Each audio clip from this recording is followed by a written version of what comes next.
So, a visual prophecy, seeing with your spiritual eyes, is a different sort of prophecy than just hearing or knowing what's going on. You have your five senses: taste, touch, smell, hear, see. You see a vision, you see a movie clip, you see a picture, you see something with your spiritual eyes differently than you would from just knowing a word about the person. Stepping into that vision realm can be like a daydream where you're just someplace else and you're seeing things, or it can be a see-through type vision. The person in front of you, you're getting a download about them, you're seeing something that's important to them.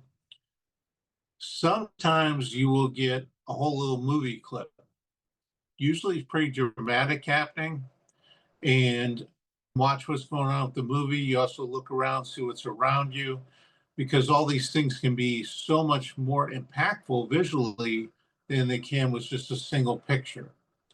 The picture is worth 1,000 words is so much more true, even spiritually, because you immediately can be there and see things, know things that otherwise you wouldn't have a clue about. So you want to look around when you get a picture. You want to see what's going on, see if there's any noises, any sounds, anything else, any visual clues that help you know what's happening. So the exercise for this is asking God for a visual prophecy about something, a current situation, a something going on with the person, where they're at versus where they want to be at is a real popular one. Where they are at now and where they could be is another one. A lot of times people isolate themselves due to various problems, either at work or family, and they don't have to. So a lot of times people isolate, and this tends to show up a lot in visions. And you'll see them in an isolated place or a cold place or a lonely place. And if you turn around in the vision or you look at the other side of the vision, you'll see that there is an alternative for them that they're not aware of.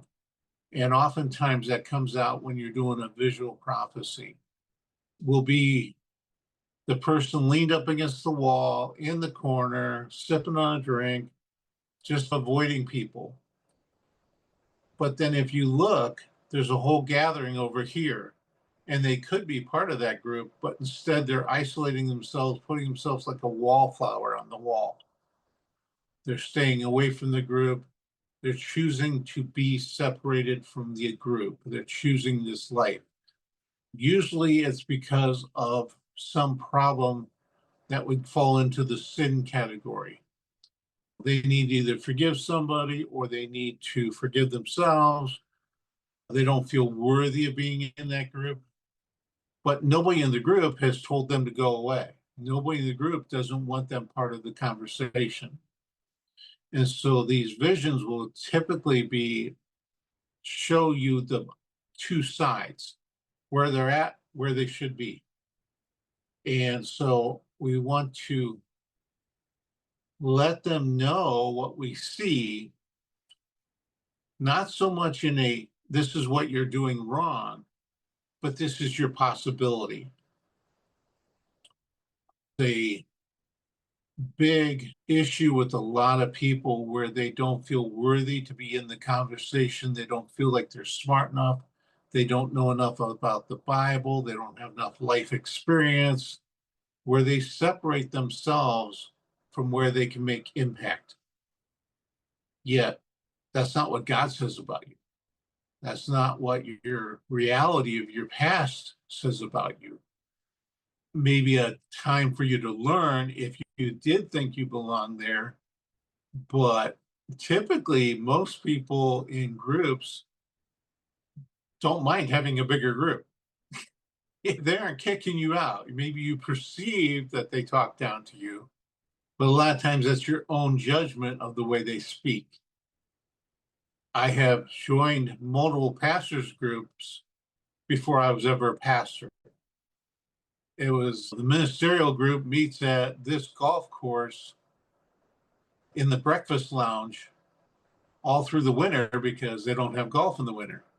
And so every Friday they meet, and you can go and become part of that group just to listen in. You will find that pastors are fighting all the same problems, all the same issues that you fight, but usually in a much more